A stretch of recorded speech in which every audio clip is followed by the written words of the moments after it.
അവണിശ്ശേരി ഗ്രാമപഞ്ചായത്തിന്റെയും അവണിശ്ശേരി കുടുംബാരോഗ്യ കേന്ദ്രത്തിന്റെയും സംയുക്ത ആഭിമുഖ്യത്തിൽ കൗമാര പ്രായക്കാരായ കുട്ടികൾക്ക് ലൈംഗിക അതിക്രമം, മയക്കുമരുന്നിന്റെ ദുരുപയോഗം എന്നീ വിഷയങ്ങളിൽ ബോധവൽക്കരണ ക്ലാസ് സംഘടിപ്പിച്ചു. അവണിശ്ശേരി ഗ്രാമപഞ്ചായത്ത് ആരോഗ്യ സ്റ്റാൻഡിംഗ് കമ്മിറ്റി ചെയർമാൻ വി.ഐ. ജോൺസൺ ഉദ്ഘാടനം ചെയ്തു. നമുക്കറിയാം, നമ്മുടെ വീട്ടിലേക്ക് കറണ്ട് പോകുന്ന സമയത്തൊക്കെ ചിമ്മിണി വിളക്ക് കണ്ടിട്ടുണ്ട്. ചിമ്മിണി വിളക്കൊക്കെ ആദ്യകാലങ്ങളിലൊക്കെ എത്തി. ഇതൊക്കെ മറ്റ് പലതരത്തിലുള്ള സംവിധാനങ്ങളിലേക്ക് ഇലക്ട്രോണിക് സംവിധാനമായുള്ള ഉപകരണങ്ങളൊക്കെ നമ്മുടെ നാട്ടിലുണ്ട്. ഈ ചിമ്മിണി വിളക്ക് നമ്മൾ കത്തിക്കുക ആദ്യകാലങ്ങളിലേക്ക്.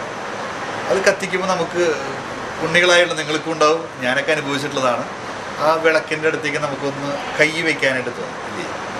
അപ്പോൾ നമ്മൾ കൈ പിടിക്കാനായിട്ട് പോകുമ്പോൾ അമ്മ ചിലപ്പോൾ തട്ടാം, അല്ലെങ്കിൽ അച്ഛൻ ഒന്ന് ചീത്ത പറയാം. അപ്പോൾ നമുക്കൊരു മനപ്രയാസമാകും, തൊട്ടാൽ എന്താ പ്രശ്നം ഉണ്ടാവണേ എന്നൊക്കെ തോന്നാം. തൊട്ട് കഴിഞ്ഞാൽ എന്താ ഉണ്ടാവും? സ്വാഭാവികമായിട്ട്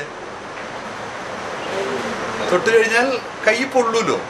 അപ്പോൾ നമ്മുടെ വ്യക്തിപരമായിട്ടുള്ള ജീവിതത്തിലെ എല്ലാ സംവിധാനങ്ങളിലും നമ്മുടെ മാതാപിതാക്കളൊക്കെ നമ്മുടെ ജീവിതത്തിൽ നമുക്ക് പൊള്ളുന്ന, വേദനിക്കുന്ന, പ്രയാസം ഉണ്ടാക്കുന്ന കാര്യങ്ങളിലേക്കാണ് അരുത് എന്ന് പറയുക. അപ്പോൾ ആ അരുത് എന്ന് പറയുമ്പോൾ നമുക്ക് ഒറ്റയടിക്ക് കേൾക്കുമ്പോൾ ഈ വൈബുകളുടെ കാലഘട്ടത്തിൽ എന്താ ഈ അമ്മ നേരത്തെ പറഞ്ഞ പോലെ തന്ത വൈബാണ് ഇതൊക്കെ ഞങ്ങളുടെ ഈ കാലഘട്ടത്തിൽ. നിങ്ങളുടെ ആ കാലഘട്ടത്തിലൊക്കെ അതാണ്, ഞങ്ങളുടെ ഈ കാലഘട്ടത്തിലൊക്കെ അതിനേക്കാൾ ഉപരിയായിട്ടുള്ള മറ്റേ സ്റ്റുഡൻസ് വൈബ് എന്നൊക്കെ പറയാം. ആ വൈബായിട്ട് ബന്ധപ്പെട്ട് പോകുന്ന ഒരു കാര്യം. കുടുംബാരോഗ്യ കേന്ദ്ര മെഡിക്കൽ ഓഫീസർ ഡോക്ടർ ആര്യ അധ്യക്ഷത വഹിച്ചു. അപ്പം നിങ്ങൾക്ക് കുറേ സംശയങ്ങളുണ്ടാവും, നാട്ടിൽ എന്താ സംഭവിക്കുന്നതെന്ന്.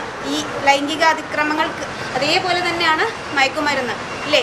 മയക്കുമരുന്നിൻ്റെ ഉപയോഗം പണ്ട് മദ്യമായിരുന്നു പ്രശ്നമെങ്കിൽ ഇപ്പം അതൊക്കെ എന്താ പറയുക, കടന്ന് എവിടേക്ക് എത്തി നിൽക്കുക. നിങ്ങൾ ന്യൂസിലൊക്കെ കണ്ടിട്ടുണ്ടാവും അല്ലേ? മയക്കുമരുന്ന്, MDMA, അങ്ങനെ പല സാധനങ്ങളാലും ആൺകുട്ടികളും പെൺകുട്ടികളെയും എല്ലാവരെയും കിലോ കണക്കിന് വെച്ചിട്ടാണ് പല സ്ഥലത്തുനിന്നും പിടിക്കുന്നത്. എന്തിനു വേണ്ടിയിട്ടാണ്?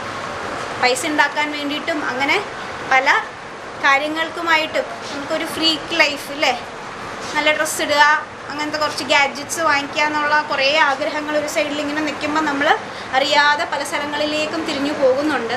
അപ്പം അതിൻ്റെ നിയമ സാധുതകൾ, എന്തൊക്കെ ചെയ്യണം, ചെയ്യാൻ പാടില്ല, എന്തൊക്കെ നിങ്ങൾക്ക് ചിന്തിക്കാം, നിങ്ങൾ ചിന്തിക്കുന്നത് ശരിയാണോ അല്ലേ? പലപ്പോഴും നമുക്കൊരു സംശയം വരും, ഇങ്ങനെ ചിന്തിക്കുന്നത് ശരിയാണോ? അപ്പം അങ്ങനെ ചിന്തിക്കുന്നത് ശരിയാണോ? ഏതൊക്കെ രീതിയിൽ നമുക്ക് ചിന്തിക്കാം, നല്ല രീതിയിൽ എങ്ങനെ ചിന്തിക്കാം?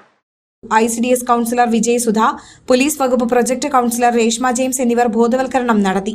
Public health nurse Mini, health inspector Devadas എന്നിവർ നേതൃത്വം നൽകി. അവണിശ്ശേരി ഗ്രാമപഞ്ചായത്തിലെ 3 മുതൽ 10 വരെ വാർഡുകളിലെ കൌമാരക്കാർക്കായി 27 രാവിലെ 10 മണിക്ക് അവണിശ്ശേരി ഗ്രാമപഞ്ചായത്ത് മിനി ഹാളിലും 10, 11, 12, 14 വാർഡുകളിലെ കൌമാരക്കാർക്കായി ഉച്ചയ്ക്ക് 2 മണിക്ക് ചെറുവത്തേരി കമ്മ്യൂണിറ്റി ഹാളിലും ബോധവൽക്കരണ പരിപാടി സംഘടിപ്പിച്ചിട്ടുണ്ട്.